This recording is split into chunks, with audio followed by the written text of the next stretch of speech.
नमस्ते बच्चों। आज हम बिहार बोर्ड के कक्षा 6 के हिंदी पाठ्य पुस्तक किसलय के पाठ 4 को समझेंगे। किसलय के पाठ 4 में चौथे पाठ में दिया गया है हॉकी का जादूगर। हॉकी का जादूगर पाठ पढ़ने के पहले यहाँ पर देखिए, ये हॉकी नाम दिया गया है। यह क्या है, इसे हम थोड़ा जान लेते हैं। बच्चों, हॉकी एक खेल है। जैसे हम क्रिकेट, फुटबॉल, कबड्डी, कुश्ती, कितकित, खो खो आदि खेलते हैं, वैसे ही हॉकी भी एक खेल है। यह 2 टीम के बीच में खेला जाता है। 2 दल होते हैं और प्रत्येक दल में 11-11 खिलाड़ी होते हैं और दोनों दलों में एक कैप्टन होता है। यह महिला और पुरुष दोनों ही खेलते हैं। तो महिला के साथ महिला टीम का ही मुकाबला रहता है, पुरुष टीम का पुरुष टीम के साथ ही मुकाबला रहता है। तो हॉकी एक खेल है। देखिए, ये देखने में कैसा होता है। ये इसके कुछ नियम फुटबॉल खेल से भी मिलते हैं। इसको खेलने के लिए क्रिकेट की तरह छोटा सा गेंद लगता है, लेकिन फुटबॉल की तरह इसकी समय अवधि जो है वो क्रिकेट जितना बड़ा नहीं होता, फुटबॉल जितना छोटा होता है। 60 मिनट का खेल होता है यह। दोनों टीम में 11-11 खिलाड़ी होते हैं और प्रत्येक दल में दोनों टीम में एक कैप्टन होता है। फुटबॉल में जैसे हम गेंद को पैर से मारते हैं और पैर से मारकर एक गोल पोस्ट होता है, उसमें हम गोल करते हैं और जिस टीम का गोल ज़्यादा होता है वह जीत जाता है। हॉकी में भी ऐसे ही है, लेकिन इसमें नियम यह है कि ये जो क्रिकेट जितना छोटा बॉल दिख रहा है आपको, छोटा सा, फुटबॉल जितना बड़ा नहीं होता, उसे शरीर के किसी अन्य अंग से छूना नहीं है। जैसे फुटबॉल में हम पैर से मारते हैं, यहाँ आपको किसी भी हाथ या पैर से बॉल को छूना नहीं है। ये एक स्टिक होती है, जिसे हॉकी स्टिक कहते हैं। ये जो लंबी से आप देख रहे हैं खिलाड़ियों के हाथों में है। सिर्फ उसी से बॉल को छूते रहना है, उसी से टच करते हुए गोल पोस्ट तक ले जाकर गेंद को इसके अंदर डालना होता है और तब गोल हो जाता है। और जिसका जो टीम जितना ज़्यादा गोल बनाएगी वह जीत जाएगी। ये होता है गोलकीपर, महिला टीम में होती है और पुरुष टीम में गोलकीपर होता है। तो यह गोल होने से रोकता है, विरोधी टीम का होता है गोलकीपर, गोल होने से रोकने की कोशिश करता है और इसकी कोशिशों के बावजूद यदि गेंद इसके अंदर चली जाती है तो गोल माना जाता है। तो ये नियम है हॉकी खेलने के। चूँकि इस खेल में हॉकी के विषय में दिया गया है इस रचना में, इसलिए ये जानना जरूरी था। दूसरी बात, पाठ शुरू होने के पहले मैं आपको थोड़ा सा ओलंपिक खेल के बारे में भी बता दूं। ओलंपिक का नाम आपने कुछ दिन पहले बहुत ज़ोर शोर से सुना होगा, क्योंकि नीरज चोपड़ा नाम के एक खिलाड़ी वो ओलंपिक में गोल्ड मेडल यानी स्वर्ण पदक जीत कर आए थे और पूरे विश्व में भारत का नाम काफ़ी ऊंचा किया था। तो ओलंपिक क्या है बच्चों? जैसे आप अभी स्कूल में पढ़ते हैं तो देखा होगा कि कई स्कूलों के बीच बच्चों में प्रतियोगिता होती है और उसमें कोई स्कूल जीतता है तो उस बच्चे को इनाम के तौर पर स्वर्ण पदक, एक सर्टिफिकेट और कुछ इनाम की राशि दी जाती है। यह प्रतियोगिता और आगे बढ़ती है तो कई बार स्टेट्स के बीच में भी होता है, यानी राज्यों के बीच में, स्कूल के बीच में होते हुए यह फिर राज्यों के बीच में भी होने लगता है, जिसे नेशनल लेवल का खेल भी हम कहते हैं। ओलंपिक एक बहुत बड़ा आयोजन है, बहुत बड़ा यह खेल का आयोजन है। यह कोई खेल का नाम नहीं है, यह एक प्रतियोगिता का नाम है। इसमें विभिन्न खेलों को स्थान दिया जाता है। बहुत तरह के खेल इसमें आते हैं, जैसे कि नीरज चोपड़ा ने भाला फेंक कर स्वर्ण पदक जीता था। और इसमें हॉकी भी है, बैडमिंटन, चेस आदि बहुत सारे खेल हैं इसमें ओलंपिक में। तो इसका आयोजन हर 4 साल पे किया जाता है और इसमें राज्यों के बीच नहीं, विभिन्न देशों के बीच प्रतियोगिता होती है। और इसके बीच में यदि कोई देश जीत जाता है तो उसका सम्मान पूरे विश्व में बढ़ जाता है। नीरज चोपड़ा ने यही किया और स्वर्ण पदक लाकर हमारे देश का सम्मान बढ़ाया। ओलंपिक खेल जो है, ये जो आयोजन है, विभिन्न खेलों का एक समारोह होता है जिसमें विभिन्न खेलों के बीच प्रतियोगिता कराई जाती है, विभिन्न देशों के खिलाड़ियों के साथ प्रतियोगिता होती है।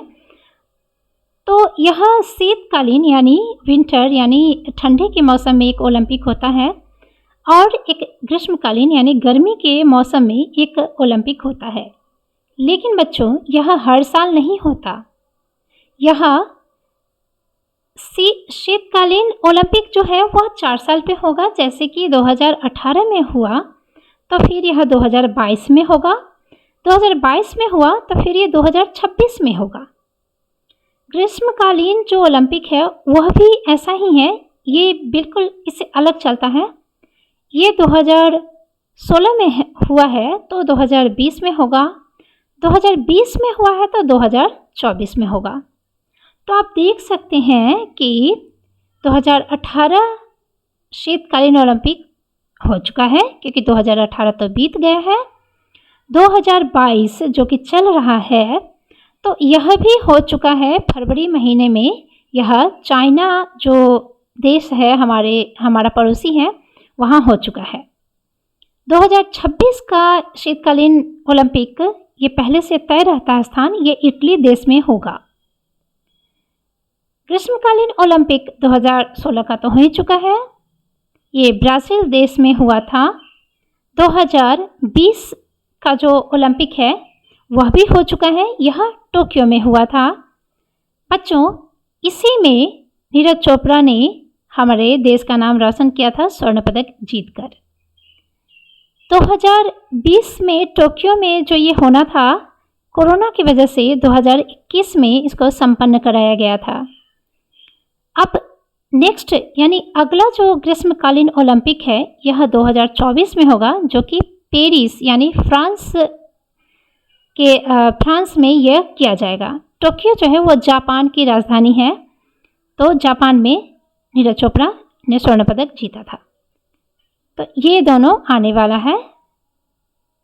तो देखिएगा कि 2 साल के बाद खिलाड़ियों को मौका मिलता है, 2-2 साल के बाद, क्योंकि ग्रीष्मकालीन ओलंपिक में यदि कोई खिलाड़ी कुछ नहीं जीत पाया तो उसके हाथ में फिर मौका रहता है शीतकालीन ओलंपिक 2018 में कुछ जीतने का। यदि यह भी चूक गया तो फिर 2 साल के बाद शीतकालीन ओलंपिक तो नहीं आएगा, हाँ, ग्रीष्मकालीन ओलंपिक फिर से आ जाएगा और उसमें भी एक मौका रहता है। तो खिलाड़ियों को 2 साल इंतज़ार करना पड़ता है स्वर्ण पदक या जो भी गोल्ड मेडल, सिल्वर मेडल या ब्रॉन्ज का जीतने के लिए, अपनी प्रतियोगिता में अपना प्रदर्शन करने के लिए उन्हें कड़ी मेहनत करनी पड़ती है और 2 साल का इंतज़ार करके तभी मौका मिलता है।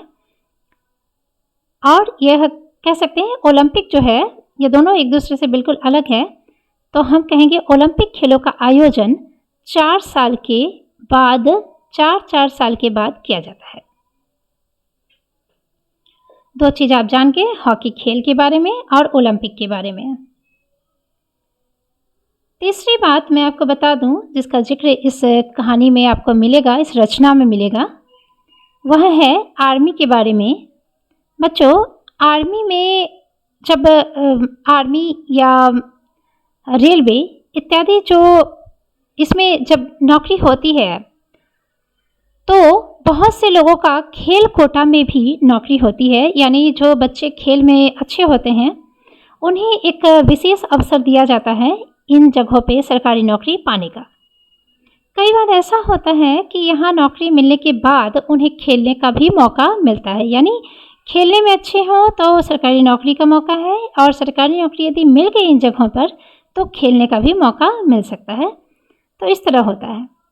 रेजिमेंट्स, इस रचना में आपको ये शब्द मिलेगा रेजिमेंट्स जो है वह सैनिकों की छोटी लेवल की, यानी जैसे कहीं पे बच्चे जो रहते हैं उन्हें हॉस्टल कहते हैं, लाइक दैट। उसी तरह से सैनिक जहाँ रहते हैं उसे एक छोटा छोटा रेजिमेंट्स में बांट दिया जाता है, जैसे पंजाब रेजिमेंट्स, राजस्थान रेजिमेंट्स, ऐसे।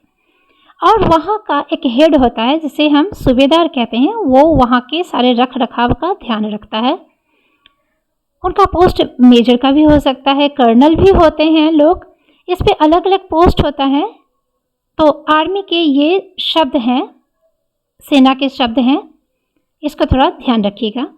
कई बार ऐसा होता है कि खिलाड़ियों सेना में या इस तरह की नौकरी पाने के बाद जब खेल का अवसर मिलता है और कोई अच्छा प्रदर्शन करे खेल में, तो उसे खेल की दुनिया में भी आगे जाने का पूरा मौका यहाँ दिया जाता है। वो आगे बढ़ के देश का नाम पूरे विश्व में दूसरे देशों के सामने रोशन करते हैं। तो मेजर ध्यानचंद, जिनकी कहानी हम हॉकी के जादूगर में पढ़ेंगे, उनके साथ भी ऐसा ही हुआ। वो सेना में भर्ती होकर फिर हॉकी के प्लेयर, हॉकी के खिलाड़ी, बहुत बड़े खिलाड़ी बने। हमने भाग में मिल्खा सिंह की कहानी सिनेमा में देखी थी। आपने यदि नहीं देखी है तो कोशिश कीजिएगा देखने का, और नहीं तो उनकी कहानी भी पढ़ने का कहीं यदि मिले तो कोशिश कीजिएगा। इन लोगों की कहानी पढ़ना, इन लोगों की जीवनी पढ़ना बहुत ज़रूरी होता है, इनसे हमें प्रेरणा मिलती है। तो उनका भी मिल्खा सिंह का भी ऐसी ही कहानी रही है उनकी, कि वो सेना में भर्ती हुए, उसके बाद उन्हें दौड़ने का, एक धावक बनने का बहुत अच्छा मौका मिला और काफ़ी ऊंचे मुकाम तक वो पहुँचे। तो महेंद्र सिंह धोनी का भी ऐसी ही कहानी रही है। खेल के माध्यम से उन्हें खेल कोटा में रेलवे में नौकरी दी गई और वहाँ से फिर उन्हें खेलने का भी अभ्यास करने का मौका दिया गया था। उनकी कहानी इन लोगों से थोड़ी सी अलग है, लेकिन हाँ, खेल से जुड़ी हुई है। तो चलिए हम अपनी कहानी पे वापस लौटते हैं। अच्छा, एक और बात मैं बताना चाहती हूँ कि मेजर ध्यानचंद जो हैं वो खेलने के साथ साथ, खेल में तो उनका मुकाम ऊंचा होता ही रहा, वो दिन पर दिन नई नई उपलब्धियां हासिल करते रहे। साथ ही जैसे जैसे उपलब्धि हासिल करके वो देश का नाम ऊंचा करते थे, वैसे वैसे सेना में भी उनकी पदवी, उनका पोस्ट बढ़ता जाता था। तो वहाँ पर एक शब्द आता है लॉन्स नायक। तो उस समय वो हॉकी टीम के कैप्टन भी थे। इंडिया, भारत की तरफ से विदेशों के दूसरी टीम के साथ खेलने में वही अपनी भारतीय टीम के कैप्टन थे। और लॉन्स नायक, हम ये कह सकते हैं, नायक की पदवी भी उन्हें सेना में मिल गई थी, जो कि अच्छी पदवी थी। तो दोनों ही पोस्ट उनके बहुत अच्छे थे। तो चलिए हम अपनी कहानी अब शुरू करते हैं।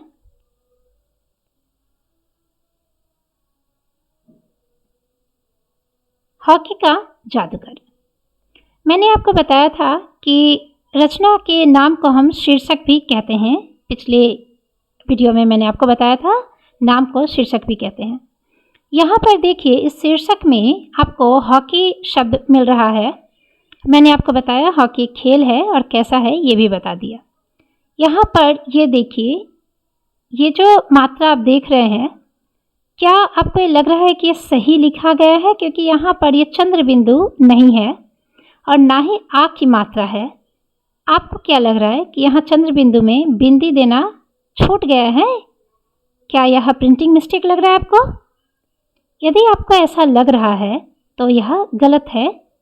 यहाँ कोई प्रिंटिंग मिस्टेक नहीं है, बिल्कुल सही शब्द लिखा गया है। और यह जो मात्रा दी गई है, यह मात्रा, हम इस तरह की मात्रा इसे कहते हैं आगत मात्रा।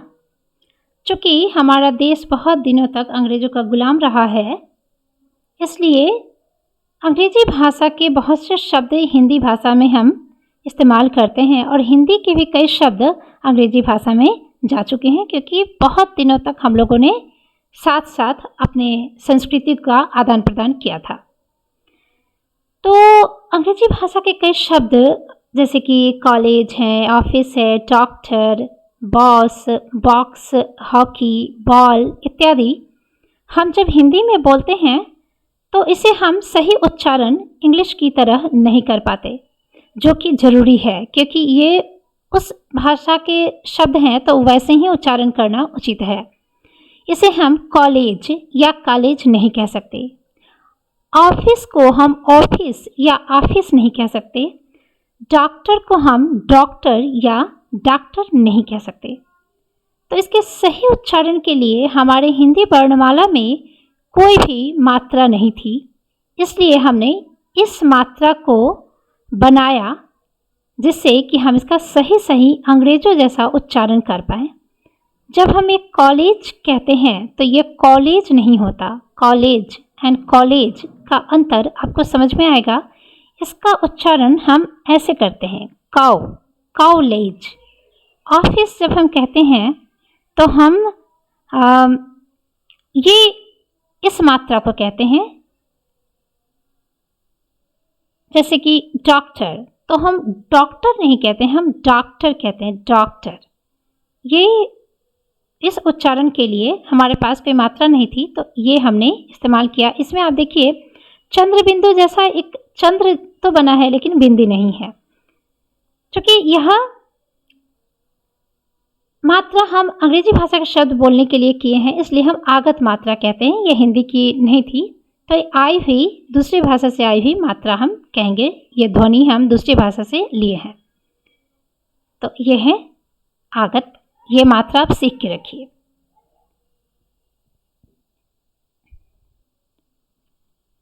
अब शुरू करते हैं हम अपना पाठ हॉकी का जादूगर।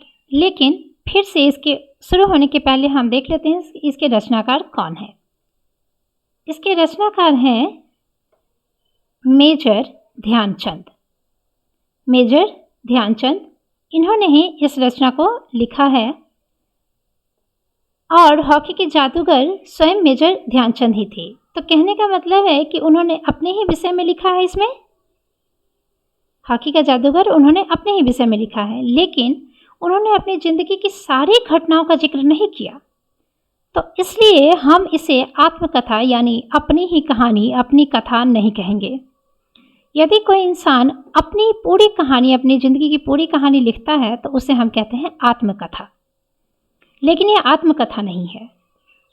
उन्होंने इस रचना में अपनी ज़िंदगी की एक छोटी सी घटना का जिक्र किया है, एक यादगार घटना का जिक्र जो उन्हें कभी नहीं भूला, वह हमेशा याद रखे इस घटना को।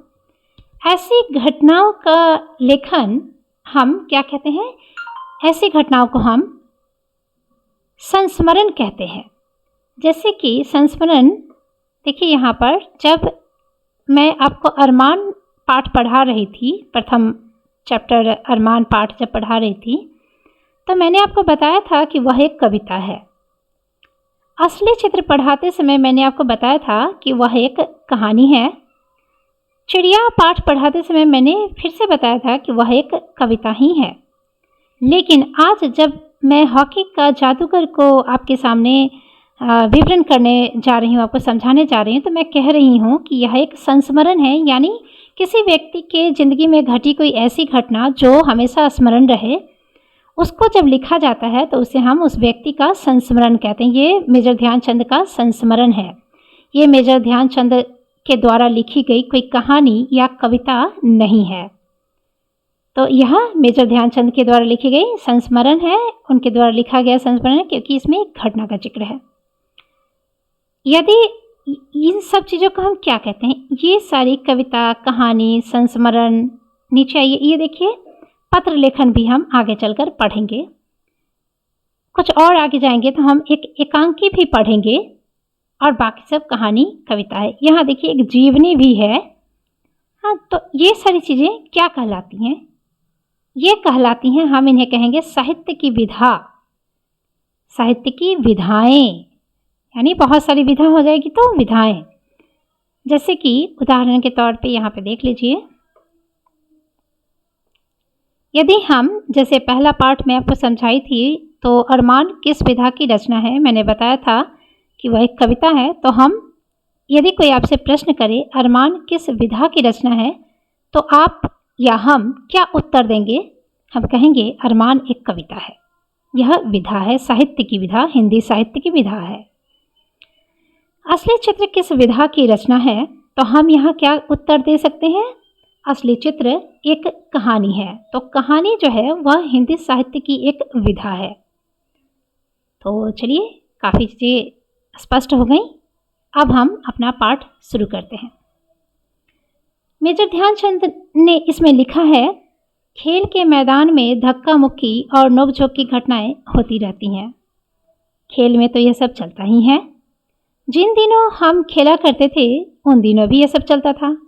सही बात है, आप लोग खेलते हैं, आप लोग बच्चे हैं, जानते ही होंगे। कोई भी बच्चा ऐसा नहीं है जो आज तक खेला हो और झगड़ा ना किया हो। देखिए फिर आगे के पैराग्राफ में, सन 1933 की बात है। उन दिनों में पंजाब रेजिमेंट, ये मैंने बताया है, पंजाब रेजिमेंट यह रेजिमेंट की ओर से खेला करता था। ये सेना में भर्ती हो गए थे बहुत ही कम उम्र में, और एक साधारण सैनिक के रूप में ये भर्ती हुए थे। तो जब ये भर्ती हुए थे तो ये पंजाब रेजिमेंट जो है, पंजाब का जो छावनी थी सैनिकों की, उसमें इनकी पोस्टिंग हुई थी। वहाँ ये नौकरी करते थे और उसी की तरफ से ये खेला करते थे। एक दिन पंजाब रेजिमेंट और सैम्पर्स एंड माइनर्स टीम के बीच मुकाबला हो रहा था। ये कोई राष्ट्रीय यानी दो स्टेट्स के बीच, दो राज्यों के बीच मुकाबला नहीं था। दो टीम था, सैम्पर्स एंड माइनर्स कोई टीम थी हॉकी की दूसरी, और ये अपने जो इनका सेना का छोटी सी टुकड़ी थी जो पंजाब रेजिमेंट्स में वहाँ पे छावनी में रहते थे ये लोग, उधर की तरफ से खेलते थे। तो दोनों के बीच, दो टीम के बीच प्रतियोगिता हो रही थी, मुकाबला हो रहा था। माइनस टीम के खिलाड़ी मुझसे गेंद छीनने की कोशिश करते।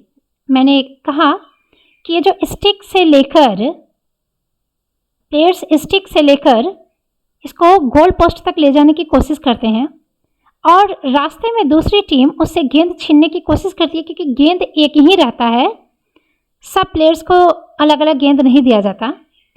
तो एक टीम में 11 खिलाड़ी, फिर दूसरी टीम में 11 खिलाड़ी, 11 के 11 खिलाड़ी अलग अलग टीमों की कोशिश करते हैं कि यह गेंद उनके टीम के किसी खिलाड़ी के पास हो, ताकि गेंद रहेगा तभी तो गोल कर पाएंगे। तो जब मेजर ध्यानचंद खेलते थे तो ये इनके पास से वो गेंद किसी के पास जा ही नहीं पाता था। ये इतने माहिर खिलाड़ी थे कि इनसे कोई भी गेंद नहीं छीन पाता, और यही इनकी जादूगरी थी। तो दूसरी टीम का खिलाड़ी के हाथ में जब गेंद आएगा ही नहीं तो वो गोल करेगा क्या? तो इसी बात पर दूसरी टीम के इतने में एक खिलाड़ी ने गुस्से में आकर हॉकी स्टिक मेरे सिर पर दे मारी। मुझे मैदान से बाहर ले जाया गया। वो काफ़ी कोशिश किया इनसे गेंद छीनने की, लेकिन वो सफल नहीं हुआ। उसे बहुत गुस्सा आ गया और उसने स्टिक से इन्हें मारा, और जाहिर सी बात है काफ़ी चोट आई होगी, तो इन्हें मैदान से बाहर ले जाया गया। अब दूसरे पैरा में देखो, थोड़ी देर बाद मैं पट्टी बांधकर फिर मैदान में आ पहुंचा। आते ही मैंने उस खिलाड़ी की पीठ पर हाथ रखकर कहा, तुम चिंता मत करो, इसका बदला मैं ज़रूर लूँगा। मेरे इतना कहते ही वह खिलाड़ी घबरा गया। अब हर समय मुझे ही देखता रहता कि मैं कब उसके सिर पर हॉकी स्टिक मारने वाला हूँ। मैंने एक के बाद एक झटपट 6 गोल कर दिए। खेल खत्म होने के बाद मैंने उस खिलाड़ी की पीठ थपथपाई और कहा, दोस्त, खेल में इतना गुस्सा अच्छा नहीं। मैंने तो अपना बदला ले ही लिया।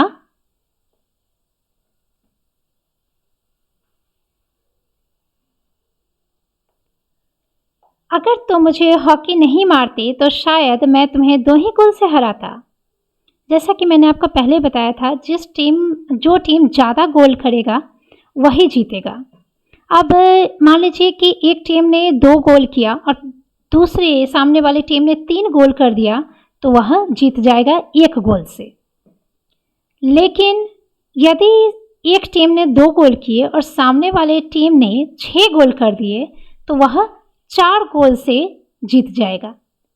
तो 4 गोल से जीतना और 1 गोल से जीतना, दोनों में से कौन अच्छा है? ज़ाहिर-सी बात है, आप कहोगे कि 4 गोल से जीतना, यानी बहुत अच्छी तरह से खेला कि 1-2 गोल से नहीं, जबकि बल्कि 4, 5, 6 ज़्यादा गोल करके जीते। जैसे कि क्रिकेट में भी आप देखते होंगे कि पहले एक टीम खेलती है तो उसका जो रन होता है, उसे पहली वाली टीम कोशिश करती है कि कम से कम रन बनाए, और कभी-कभी 1 रन से जब दूसरी टीम जीतती है तो कहा जाता है कि मुकाबला बड़े टक्कर का था, दोनों ही टीम बहुत मजबूती और बड़े मेहनत से खेली है। लेकिन जब एक टीम ने जो रन बनाया है, दूसरी टीम ने वो रन बनाते समय कोई विकेट नहीं गिराया, तो कहते हैं कि बहुत बुरी तरीके से हारा, 9 विकेट से हार गया।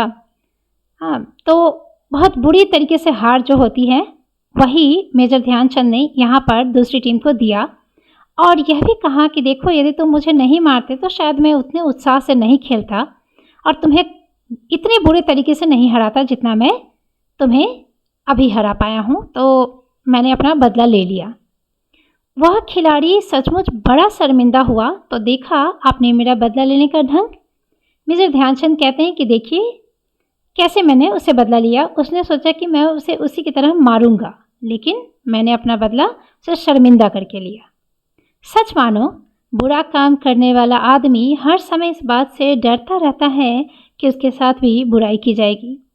मैं यहाँ एक चीज़ और जोड़ूंगी कि बुरा आदमी, जो गलत आदमी होते हैं, उन्हें इस बात का भी डर रहता है कि उनकी बुराई, उनकी गलती पकड़ी जाएगी। तो गलत इंसान से डरना नहीं चाहिए। उनके इरादे होते हैं आपको रोकने का, आपको हराने का, आपको आगे नहीं बढ़ने देने का। तो आपके पास 2 रास्ते होते हैं कि उनसे, या तो उन्हीं की भाषा, उन्हीं के तरीके से आप झगड़ा लड़ाई कर लो, उनसे मारपीट कर लो, या फिर उनके जो इरादे हैं उसे नाकाम कर दो। इरादे नाकाम करने के लिए आपको ज़्यादा मेहनत करनी होगी, और जब आप जीत जाएंगे तो वो खुद ही हार जाएंगे कि मैंने कुछ और सोचा था और हो कुछ और गया। तो मेजर ध्यानचंद ने यही तरीका अपनाया उस दूसरे खिलाड़ी को जो उन्हें मारा था, उसे हराने के लिए। अब इस पैरा में आते हैं। आज मैं जहाँ भी जाता हूँ, चूँकि उस समय वो जिंदा थे, उन्होंने अपनी घटना लिखी है ज़िंदगी की, तो वो बता रहे हैं कि आज मैं जहाँ भी जाता हूँ, बच्चे और बूढ़े मुझे घेर लेते हैं और मुझसे मेरी सफलता का राज जानना चाहते हैं। मेरे पास सफलता का कोई गुरु मंत्र नहीं है, मंत्र तो है नहीं। हर किसी से यही कहता हूँ कि लगन, साधना और खेल भावना ही सफलता के सबसे बड़े मंत्र हैं। वीडियो बहुत बड़ा ना हो जाए, इसलिए मैं थोड़ा सा स्पीड में पढ़ रही हूँ। आप मेरे समझाने वाले शब्दों पे ज़्यादा ध्यान दें, पाठ तो आप खुद भी पढ़ सकते हैं। यहाँ पर उन्होंने बहुत एक सीख दी है हम लोगों को, बहुत अच्छी सीख, कि कहीं भी सफलता पाने के लिए हमें लगन और साधना तो चाहिए ही। खेल भावना, ये खेल भावना क्या होती है? खेल में तो ये भावना होनी चाहिए कि सामने वाले किसी भी खिलाड़ी के प्रति हमारे मन में जलन नहीं होनी चाहिए, दुर्भावना नहीं होनी चाहिए। सबके प्रति अच्छा ही भावना रखनी चाहिए, और यदि बड़ा बनना हो तो खुद मेहनत करके बनना चाहिए, किसी को नीचा गिरा के नहीं। किंतु ये खेल भावना हमारे ज़िंदगी के हर क्षेत्र में, चाहे वो खेल से हम जुड़े हो या ना हो, हर क्षेत्र में ये होनी चाहिए। हमारे दिल में हमेशा ये खेल भावना होनी चाहिए, यानी सबके प्रति समान भावना, किसी के प्रति गलत भावना या जलन की भावना नहीं होनी चाहिए, और इसी से इंसान सफल बनता है। अच्छा, यहाँ पर एक शब्द उन्होंने कहा है, गुरु मंत्र तो है नहीं। गुरु मंत्र का अर्थ है कि उनके पास कोई ऐसी जादुई शक्ति नहीं है, किसी टीचर ने उनके पास कोई मंत्र नहीं दिया जिसे लेकर वो ऐसे ही सफल हो जाए। इसके पीछे बहुत प्रयास है, मेहनत है, लगन है। तो यह ऐसा करने से कोई भी इस मुकाम को पा सकता है, ऐसा मेजर ध्यानचंद का कहना है। लेकिन हमारी नज़र में तो मेजर ध्यानचंद इतने बड़े खिलाड़ी हैं कि उनका रिकॉर्ड आज तक न टूटा है, और शायद ही भविष्य में टूटे। तो ऐसे महान व्यक्ति का विनम्रता देखो, वे कहते हैं कि ये कोई बहुत बड़ी चीज़ नहीं है, कोई भी मेहनत, लगन और साधना से इसे पा सकता है। चलिए यहाँ पर इस पैराग्राफ में हम पढ़ते हैं। मेरा जन्म सन 1904 में प्रयाग में एक साधारण परिवार